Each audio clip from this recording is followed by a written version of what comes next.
This is Black Agenda Radio, a weekly hour of African American political thought and action.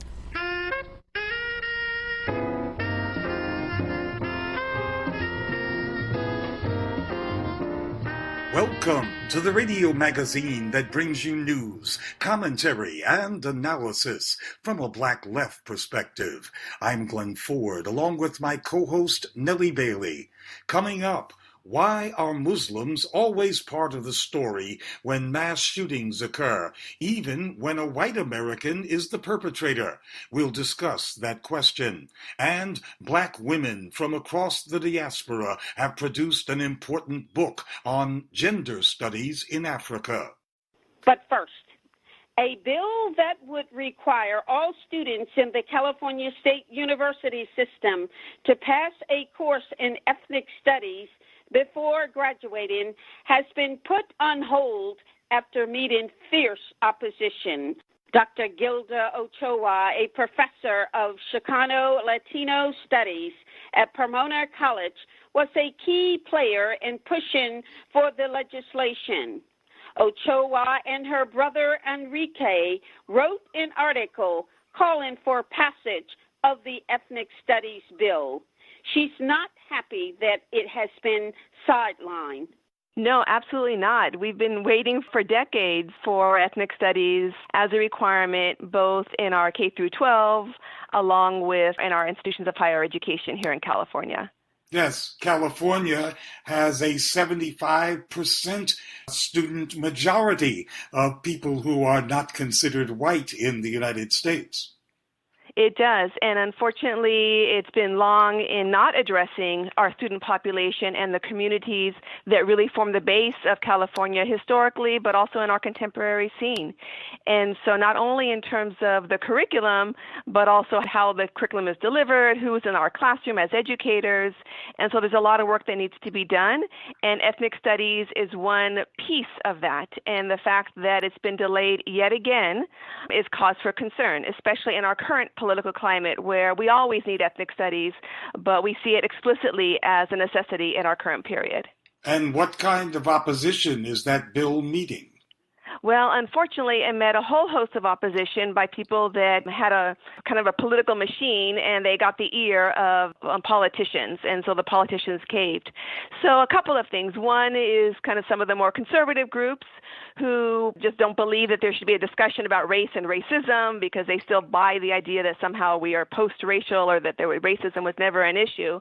But another group, or kind of subsets of those groups, have also critiqued really the foundation of what ethnic studies is, believing that it needs to be broader and include the experiences of Southern Eastern European immigrants, such as Jewish Americans and the Holocaust, which again are crucial dynamics, but really do not get at the foundations of what ethnic studies is. Unfortunately, some of the liberal kind of mainstream media has also picked up on some of the inflammatory language that has been used by the critics, referring to ethnic studies and the model curriculum that was drafted by 20 experts as jargon, as biased, a very loaded language they've used, as anti-Semitic, because there's a discussion about Islamophobia, there's a discussion about Palestinian struggles. And so the media has kind of picked up on those buzzwords and allowed that to kind of fan the flames, in some ways, of hate against ethnic studies, rather than allowing for a more detailed discussion. And again, unfortunately, some of the people that were initially supporting it have caved to those political groups. But what we really see is resistance to a delegitimization and sanctification of the white man's story. That's exactly it. And so the very critique that we are seeing against ethnic studies is precisely why we need ethnic studies. There are too many people that still are in denial about the legacy and contemporary realities of people of color in these United States. And you're absolutely right, want to deny that and are really kind of afraid of what it means to interrogate the systems of power and privilege that are at stake. Now, this bill would mandate ethnic studies in the California State University system, students would have to take a course or not graduate. But in the K-12 system, you point out that there's very little in the way of ethnic studies. So students who get to the university system likely have never even been exposed. That's exactly the case. So I've been teaching here at Pomona College in Chicano Latino Studies for over 20 years, and before that, as a graduate student at UCLA. And I typically begin my classes by asking students, how many of you have learned about Meadows versus Westminster, the Lemon Grove incident? How many of you have taken a Chicano Latino Studies class? By and large, I'm lucky if there's one or two.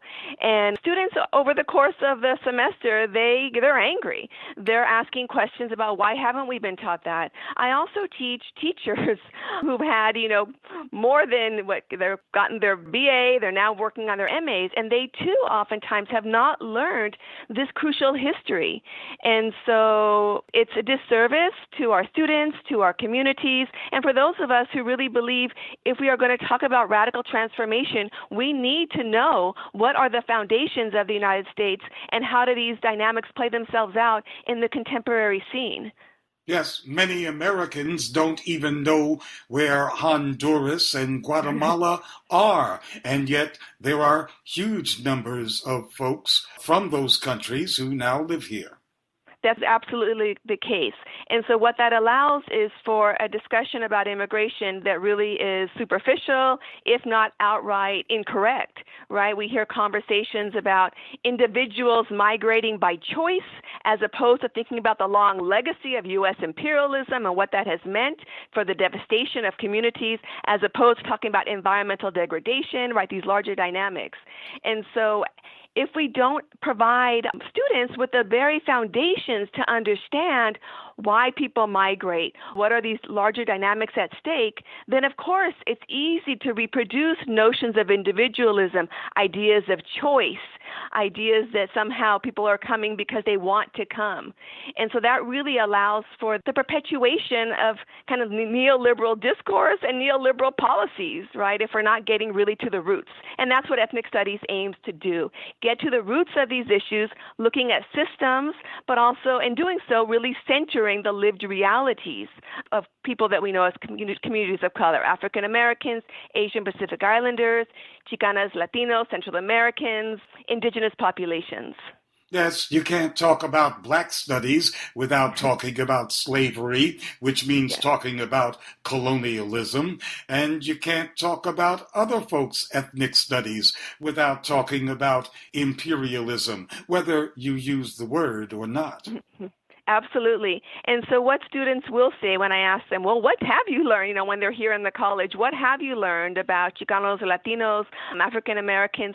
Typically, it's a blip in their textbook, right? So maybe they learned about the Mexican-American War, but they learn about it from a U.S. framework. They don't learn about the War of the North American Invasion, right? They learn about the Mexican-American War, maybe in a paragraph.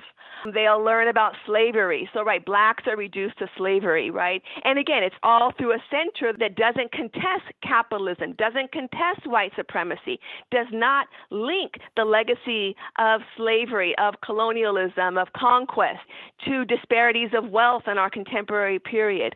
So even if they're learning very little, and then when they're learning it, it's typically decontextualized to their own lives. And so that connection is not made, and it makes it difficult. Now, some students are making that on their own because they're learning these histories in their homes and in their communities, and maybe through social media and other sources. But being in school 8 hours a day for K through 12 students, again, it can be very isolating and alienating if our histories continue to be dismissed, misrepresented, and completely invisibilized. So this is really about hegemony, control of the historical narrative. Absolutely. So the various bills that are here in California with regards to the K through 12 to try to make ethnic studies a high school requirement is AB 331, and the one you referred to initially to make it a requirement for all Cal State University students, AB 1460, really do speak to the need that it's long in coming, that we need to make sure that ethnic studies is provided, but also that, and this is the other concern, that ethnic studies the integrity is maintained, because ethnic studies is not only a curriculum, as we've kind of spelled out, but it's also theoretical frameworks, right, as you mentioned, in terms of talking about U.S. imperialism and capitalism, whether, right, how those are talked about. It's thinking intersectionally about racism and classism, sexism and heterosexism, but it's also a pedagogy. It's how we teach, which is just as important. So really providing a space for critical dialogue, student-centered spaces, connecting with our surrounding communities. The whole idea of ethnic studies was never to reproduce the status quo. It was really to always think about who are our organic intellectuals, making sure our institutions are opened up to organic intellectuals to challenge the way that knowledge has been produced and used against communities of color. Well, that certainly goes against the not that recent, trend to impose on education courses that are specifically designed to get people jobs in U.S. corporations. Absolutely. It really does speak to who controls our schools, what is the purpose of education, and how can we make sure that our schools, right, as public institutions, and we need to make sure they are public institutions, are really serving the public good and not private enterprise, which has long been the case and increasingly so. Students who take these kinds of courses seem to get more engaged in education in general. Studies have shown that they do better on standardized tests than students who don't take ethnic studies courses. Absolutely. So we know this personally, qualitatively, and quantitatively. So the kind of classic example in terms of at Tucson, where ethnic studies was under assault, Mexican American Studies program, which was a thriving program, was showing, yes, exactly what you said. Students were excelling on standardized tests. They were doing better in their GPA. They were going on to college. Recent research out of Stanford was also finding similar things for the students who had taken ethnic studies here in California. And then what I see in my classes here at the college level at Pomona College is students will say things like, this is a breath of fresh air. They feel like what they've seen and what they've experienced is affirmed, and that affirmation provides them with a language, a framework to understand other dynamics, and they take that into their other classes. It's not uncommon for students, because we're at a disadvantage here in ethnic studies because students don't know about it until they get to college. They may not think about it as a major. They may start out pre-med, taking their science classes, and then lo and behold, they're in our classes almost every semester, and then they decide, to be a good doctor, I need to know the foundations and the contemporary realities of the communities I'm going to be serving. And so they start to feel, affirmed and empowered, tell their stories and speak their say not only in our classes, but also in the larger institutions of higher education. So really, they're foundational to shifting frameworks and sense of self and ideas about community. Yes, a lesson might be that students that learn more about their connection to the world become more interested in the world and therefore in getting knowledge of that world. That's absolutely the case. And again, we see that across, K through 18 and higher. When the curriculum is relevant, when it's applied as opposed to the traditional form of schooling, which is the banking and you're feeding people information, going back to Paulo Freire's critique of the schooling system, right? But when it's applied, when it's engaged, when it's student-driven, then yes, it inspires a spark, a desire to ask questions, to think critically, to envision another way of being. But too often our schools are still not providing those spaces. And this is, again, really what ethnic studies is about. It's about imagining transformative possibilities and also working to enact those kinds of possibilities by working in collaboration, because ethnic studies is also about critiquing the individualistic meritocratic frameworks in our society. And it's about how can we work together as a collective for the greater good. What is the state of support for or resistance to ethnic studies among teachers? That's an excellent question. So many school districts have taken it upon themselves here in California to already offer ethnic studies graduation requirements.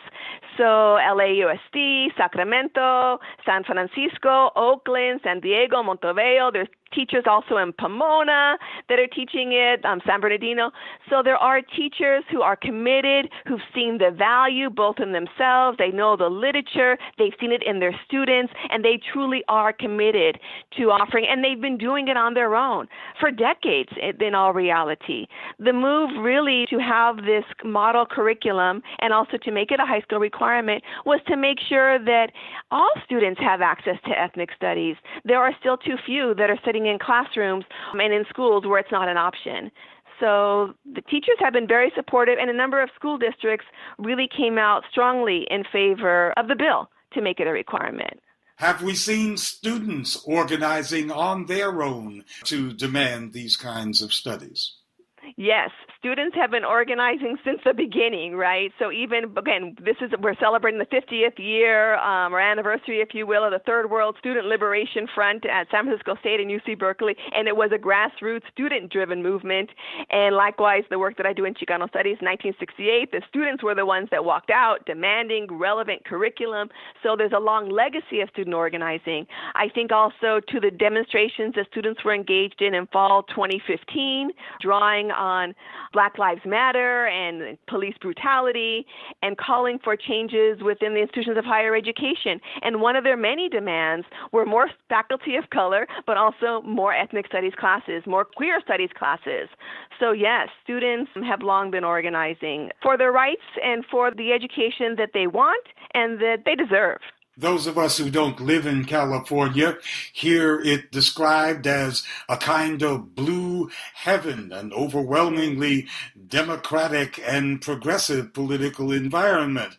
But there's plenty of resistance when it gets down to who controls the narrative. I think you phrased it beautifully. That's the contradiction, right? There's this image, and yes, compared to some other states, there's a lot of important things that are happening, but that's why it was especially frustrating that, again, a collective of 20 educators, K through 12, professors who have been writing and researching and teaching on ethnic studies came together, crafted the model curriculum with the ideas of ethnic studies at the core, and that, again, a group of people could get their ideas out and kind of really squelch this and really impede the progress, and to know that various politicians caved to those groups rather than going forward with ethnic studies as was the intent, right? And if people still want to have a conversation about the curriculum, well, let's have it. Because again, ethnic studies shouldn't be an add-on. It shouldn't just be one class here or there. We really do need some radical transformation in our K through 12 curriculum overall. But unfortunately, they weren't willing to go that route and have really put the brakes on it. And as I said earlier, again, the talk show hosts and political pundits have used the language of the critics to inflame and misrepresent really what is at the core of ethnic studies. If this bill finally does reach passage, would California then be the model for the country? I think it should be in some ways. I guess I'll say a yes and. So yes, we need to have other states doing this. And I should say ethnic studies is being offered in other states. I believe in Oregon and Indiana. And so it wouldn't be the first, but in terms of has a requirement, yes. But also the crux of ethnic studies is that it also shouldn't be super standardized, because the minute it becomes standardized, then it becomes an object of study as opposed to creating space for really what are the crucial issues in the communities that are in the area. So again, for Blacks and Latinos, for example, in New York, right, have some same issues and concerns that we have here in California, but not all the same. And so to take a curriculum that was designed here and impose it there is, again, it defeats the idea. And the nice thing about the model curriculum that was created here, it really followed that ethos. So it gave space for educators and students to be the co-creators of the curriculum, which is really what it should be as well. Yes, and under that kind of framework, ethnic studies would be changing somewhat over time. For example, an ethnic studies that worked in Georgia 20 years ago, that same course might not work today, since Georgia is so much more Latino than it was 20 years ago. Yes, but we'd have to keep in mind this history, right? Because that needs to be present too. But true, I mean, even again, going back to my teaching here over the last 20-something years. So teaching in Chicano studies initially, then became Chicano studies, then Chicana Latino studies, and now we are Chicanx Latinx studies, right? Because we have to really challenge the gender binary that is so entrenched in our society, and this is kind of students pushing us to think about that and to add the X. But also increasingly, the last 10, 15 years, making sure that Central Americans are part of the curriculum here as well. So we have to be cognizant of it. But with that said, it still is a curriculum that does need to keep in mind the legacies of imperialism, colonialism, and the repercussions for groups that are conceived as communities of color. That was Dr. Gilda Ochoa speaking from Pomona College in California. Most mass shootings in the United States are committed by white men. But Dr. Maha Halal, co-director of the Justice for Muslims Collective and an organizer with Witness Against Torture, says even when the perpetrators of mass murder are white, Muslims are somehow brought into the discussion. Dr. Halal wrote an article for Truth Out titled, "Leave Muslims Out of This. Let's discuss white violence on its own terms." After the series of mass shootings that happened within a week, of course, the discourse, was focused on a couple of things. One, sort of minimizing the violence by humanizing the perpetrators. Two, not revealing the breadth of the circumstances under which these mass shootings happened. And three, sort of humanizing the perpetrators as is always done when they are white. And then four, repeatedly interjecting violence committed by Muslims as a way of understanding the mass shootings that had just happened, as if white violence can only be understood, as I, of course, wrote in the article, in the context of violence committed by Muslims, and as if there is no reference point or history of white violence, obviously stemming from the origins of this country in terms of when white settlers came to the United States and, obviously leading to the genocide of the indigenous folks as well as enslaving African Americans. And so I think that it was very frustrating as a Muslim American looking into this discourse and seeing how many times this violence committed by Muslims was being brought in. And I think that the purpose was not only to minimize the historical legacy of white violence and the current manifestations of this violence, but to also suggest that violence committed by Muslims is the only violence we can really understand and which really has sort of deep roots and is inherent to Muslims, right? It's not inherent to white people, but it's inherent to Muslims, and Muslims are inherently violent. So if we want to understand what leads to certain acts of violence, the only way to do that is to compare it to acts of violence perpetrated by Muslims. Well, certainly Muslim violence is the violence that the FBI spends most of its money trying to counter, despite the fact that these mass shootings are mostly by white males. Yeah, absolutely. And, whenever they're talking about responses to the mass shootings, it always seems to involve things like countering violent extremism programs, which we know have almost exclusively targeted Muslims. And we know that even if these programs are expanded, they're likely just to be implemented and directed at Muslims, and really that anyone who comes under the fold of these programs who is not Muslim, it will A, be minor, B, they probably won't take action regardless of if they see a threat.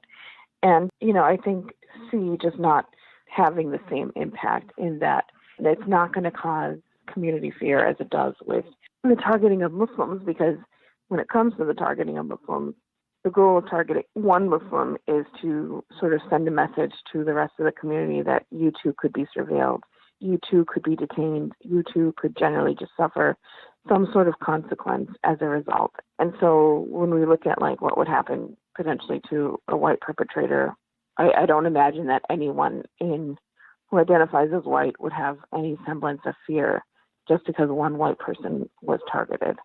by a CVE program. And the other thing I'll say is, they said in the last week that law enforcement has been able to prevent a series of mass shootings by different white perpetrators. And in one of the cases, the individual was playing video games, and I don't know if he was saying or writing on social media something that was suggestive of wanting to commit some sort of act of violence. But in the article that I saw that was written about it, the mom said basically he's a good kid. He was just playing video games. And again, this constant narrative that it's just a misstep on the part of white perpetrators. But when it comes to Muslim perpetrators, it's just inherent to their very being, and we should just expect. It's not about whether or not a Muslim will commit an act of violence. It's about when, because it's inherent to them.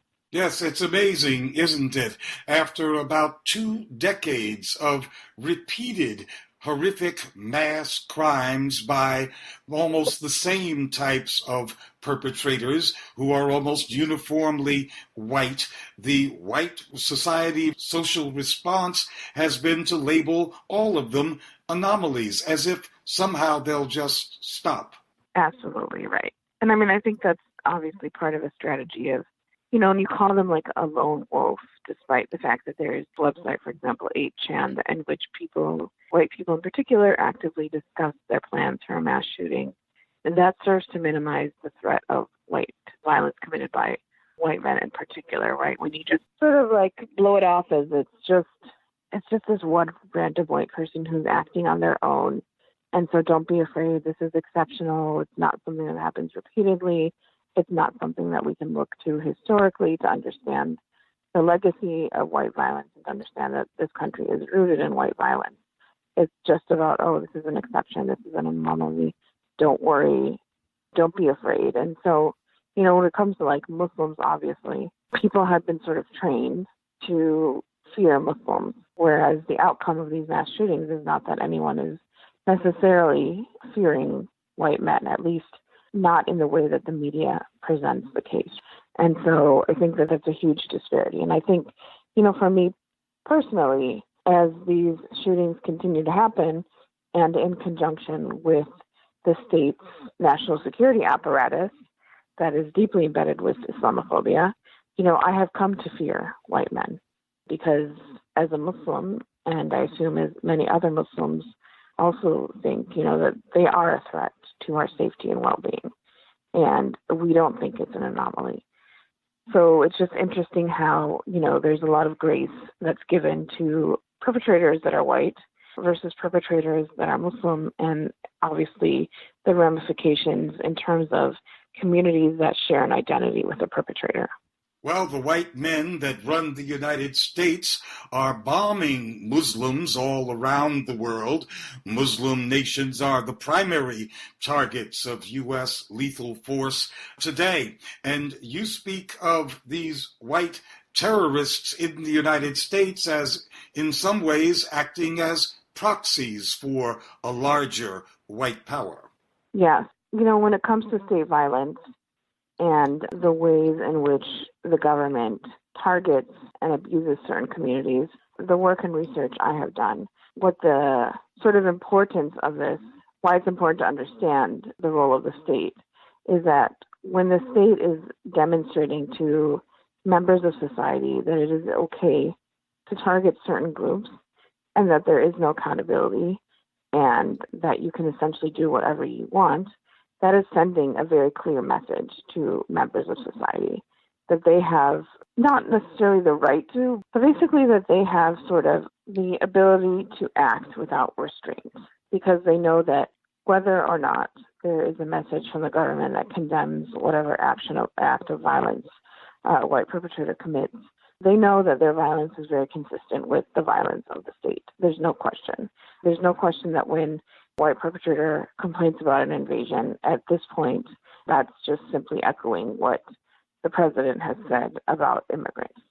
So when we think about, again, like what is the role of the state in all of this, it's to target people on the basis of collective responsibility, and then to send a message to members of society that there is a particular treatment that is allowable for various target groups, and that there won't be any accountability or a justice for that matter.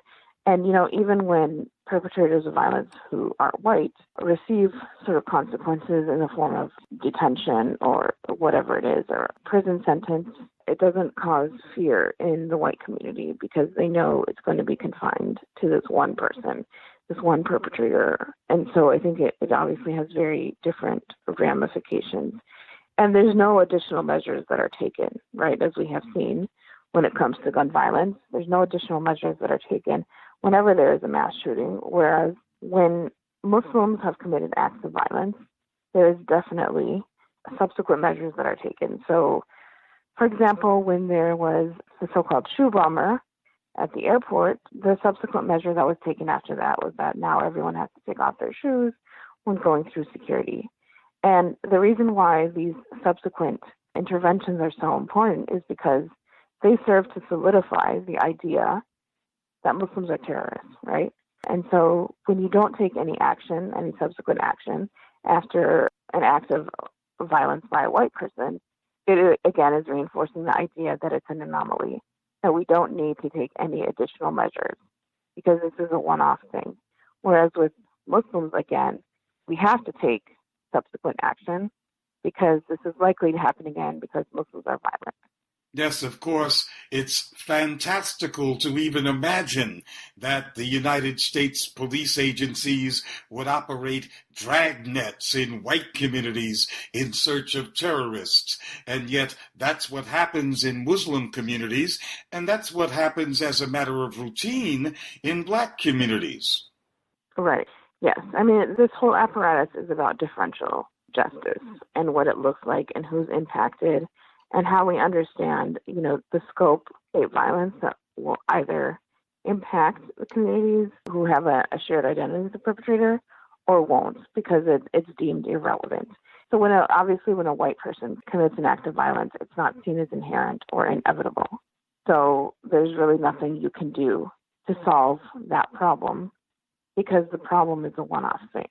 And we know that when it comes to other groups, they're targeted writ large. There's no exceptions. It doesn't matter if there's so-called collateral damage.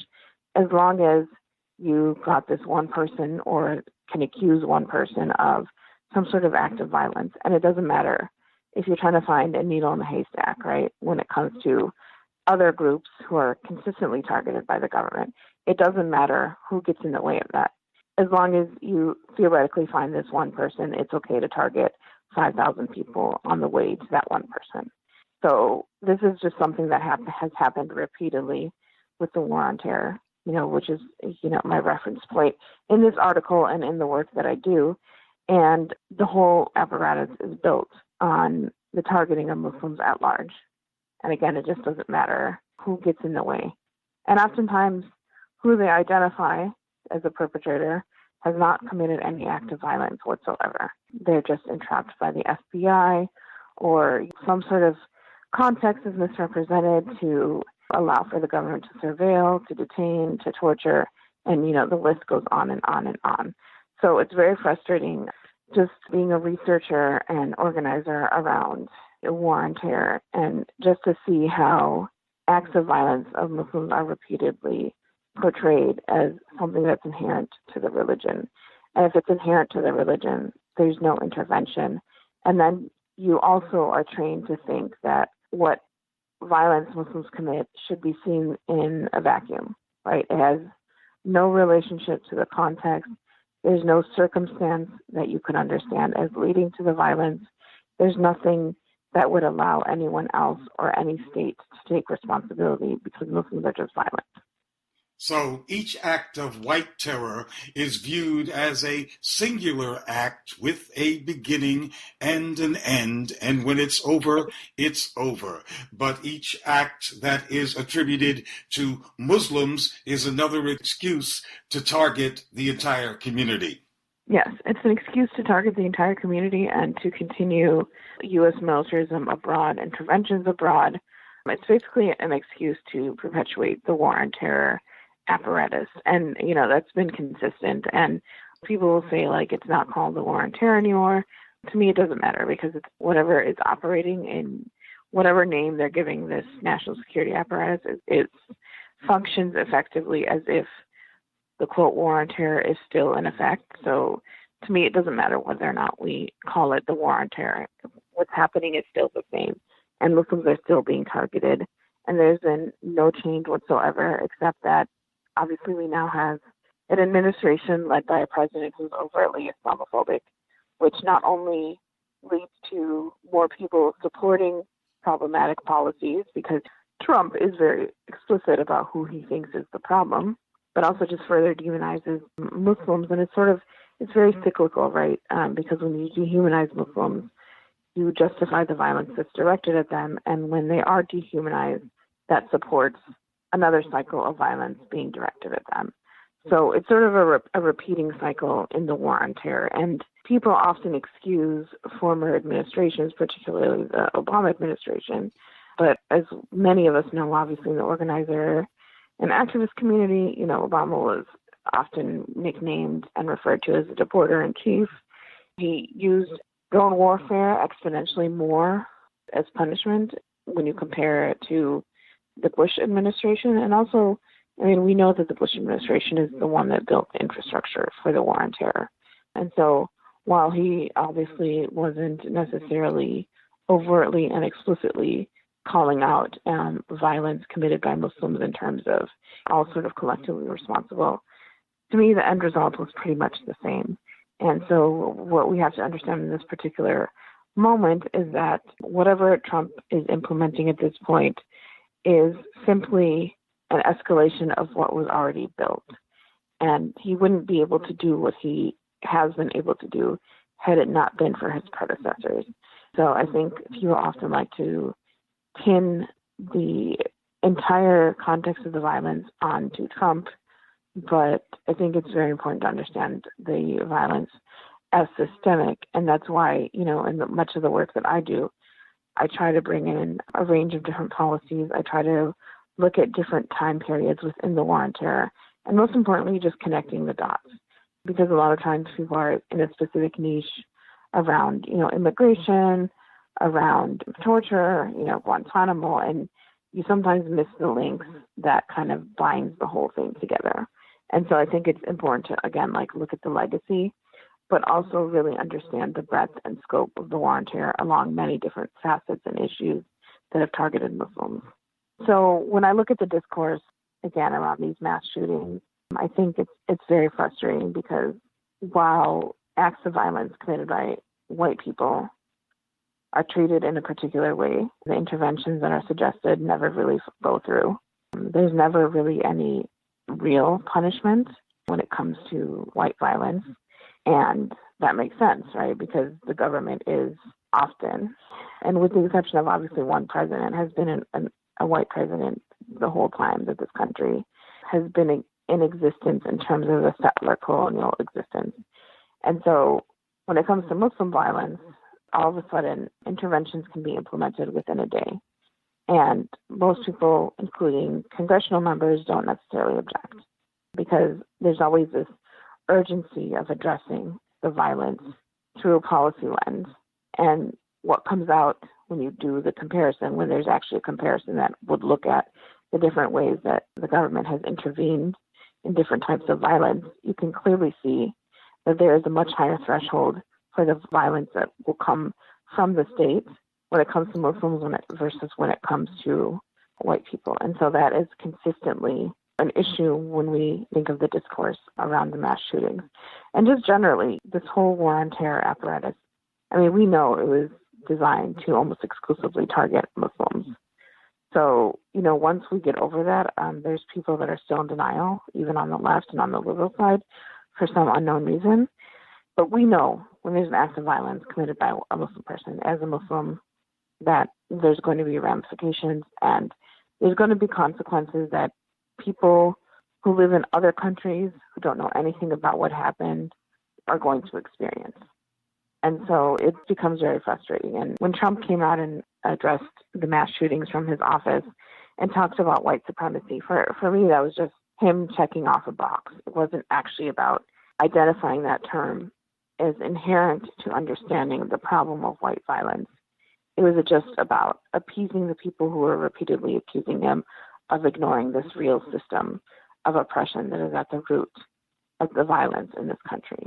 That was Dr. Maha Halal of the Justice for Muslims Collective.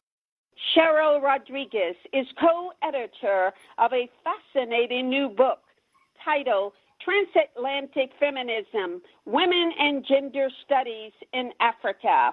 Rodriguez's co-editors are drawn from a large range of countries in the African diaspora, including Haiti, the Dominican Republic, Ghana, and Uganda. She says Black people are always seen as the enemy in the U.S. It's always been important in order to maintain oppression, particularly in order to maintain the oppression of Black and brown people. It's always been important for us to be seen as enemies of whatever decorum has been created by patriarchy, as enemies of the status quo, as enemies of whatever is considered to be decent and quote unquote right or correct. So that may sound harsh, but it is a reality that people live with every day. And many people die because of it, die at the hands of the police and others because of this notion that somehow we are enemies of the state or what the state thinks is correct or right. Yes, and you've got contributions from scholars and activists from throughout the diaspora. There are lots of states there. Are these activists in conflict with all of them? Yes, all of the contributors think about, in some way, shape, or form, they think about particularly Black women's lives in the context of Black feminism. So they're writing about these different historical, social, cultural realities through the prism of Black feminist thought. Some of the contributors are people who actually work on the ground every day with women, and particularly with women who are poor or women who've been oppressed. Some of the writers have observed certain aspects of women's lives and are writing about those things. There's a piece about Black women immigrants adjusting to life in France. And I'm sure that particular writer worked probably as a participant observer, writing down her impressions of what she saw women going through. In the piece that I wrote about Black women and the housing crisis, Black women losing their houses because of demolition, particularly in public housing. So all of us were participants, observers, or participant observers in the pieces that we wrote. Now, all of the writers are, of course, Black women, but they come from places like Haiti, the Dominican Republic, Ghana, Uganda, and also, of course, the United States. What is the commonality here besides Blackness? I think that we're really, quite simply, we're concerned about womanhood and what that means. And we're concerned about intersectionality, regardless of where you are. On the African continent, people are not always concerned. In fact, Blackness is really the last thing that people are actually concerned about. But when these women are writing and thinking, they're thinking about how gender intersects with other social factors, such as poverty, such as patriarchy, such as state rule, state dominance, those kinds of things. They're thinking about gender and survival, gender and success, how to balance family life with work life, how women work every day to survive. So those are some of the ideas that we all share. And there's not necessarily an alignment on, what are the major oppressive forces. Everybody has their own notions of really what should be important. Something that's interesting is that with my co-editors, Dr. Ampofo and Dr. Chikata, both of whom are scholars in Ghana, we really had an interesting time working on this project because of our different perspectives on issues like race, for example. They sort of expressed at different times that, Black people in America seem to be obsessed with race. And I said, well, of course we are. And I talked about our history, which of course they understood.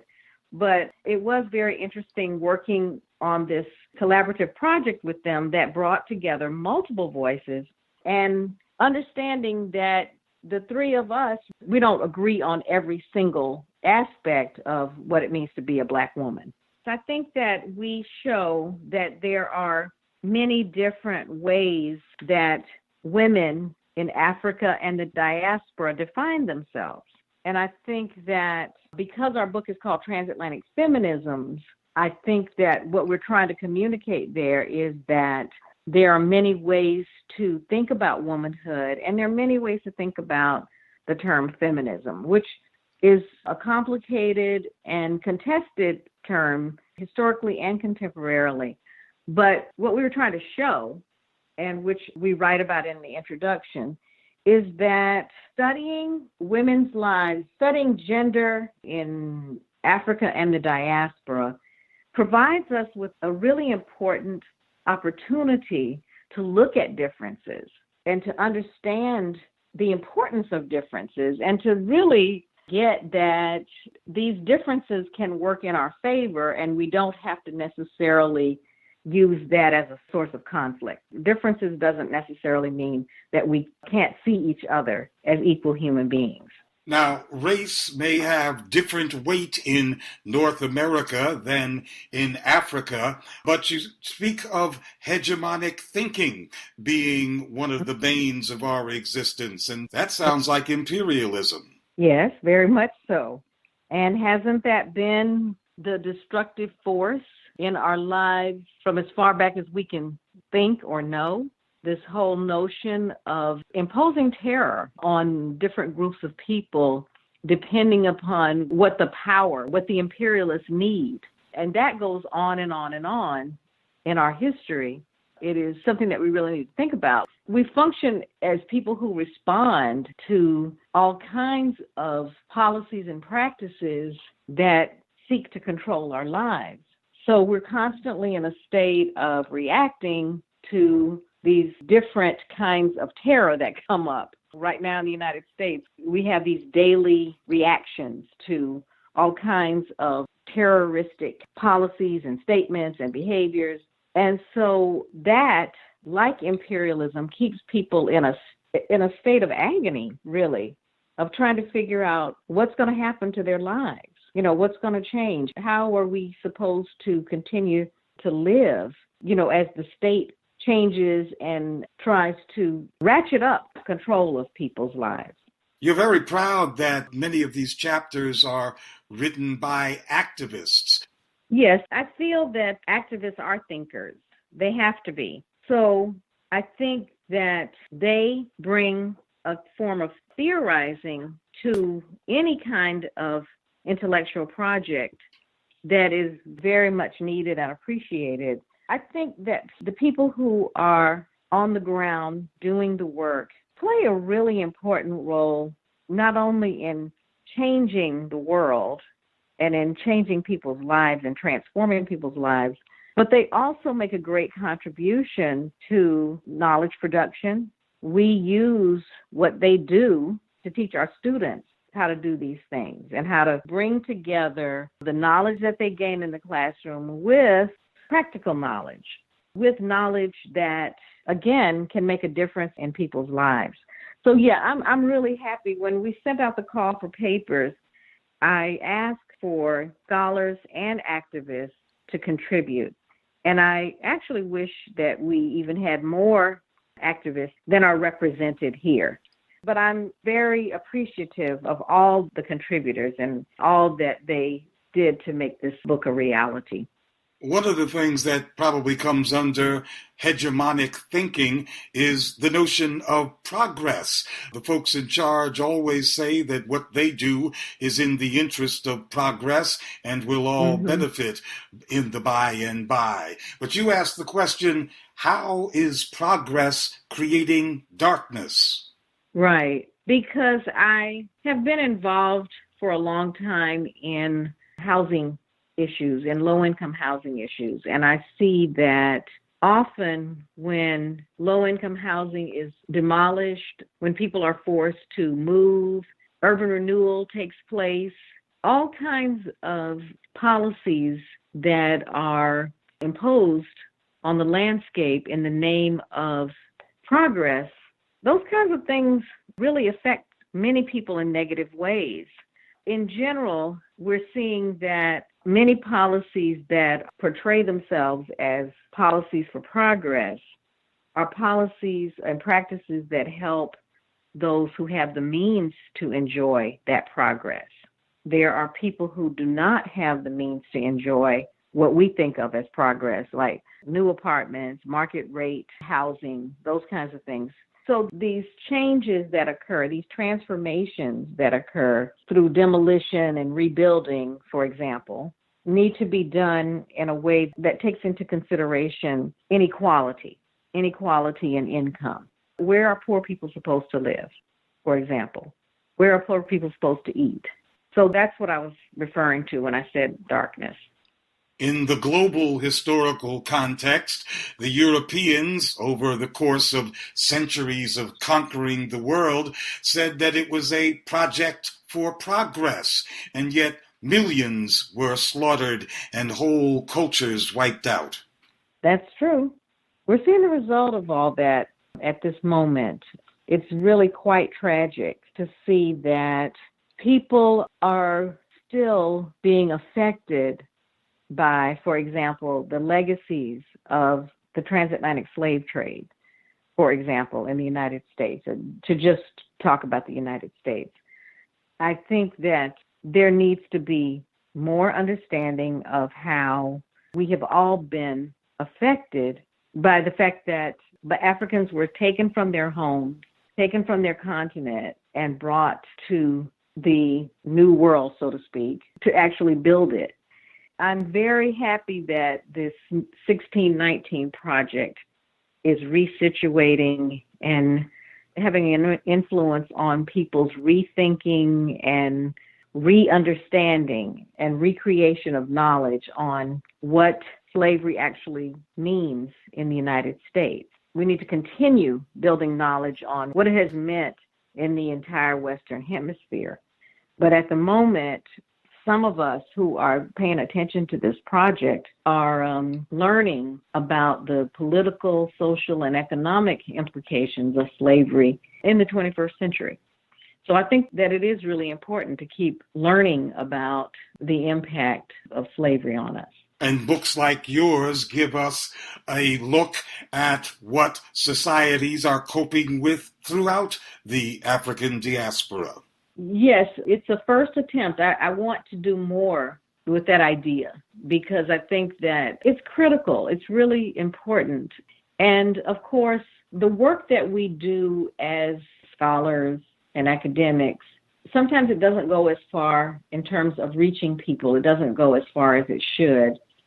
But I think that we're also teachers, and we should also keep reaching out to our students to help them understand that scholarship plays a role in their lives, in raising their consciousness about real life events and real life situations. This book really looks at many different aspects of Black women's lives, and I want to acknowledge those who are historians who actually write about Black women's contributions to U.S. history. In particular, the piece on Shirley Chisholm. I'm thinking about that today because of our moving up to the 2020 election. But I also just think that it's important to recognize that there are all kinds of visions and voices in this book that make a contribution to our understandings of who Black women are. You've been listening to the Black Agenda Report on the Progressive Radio Network. Information for liberation.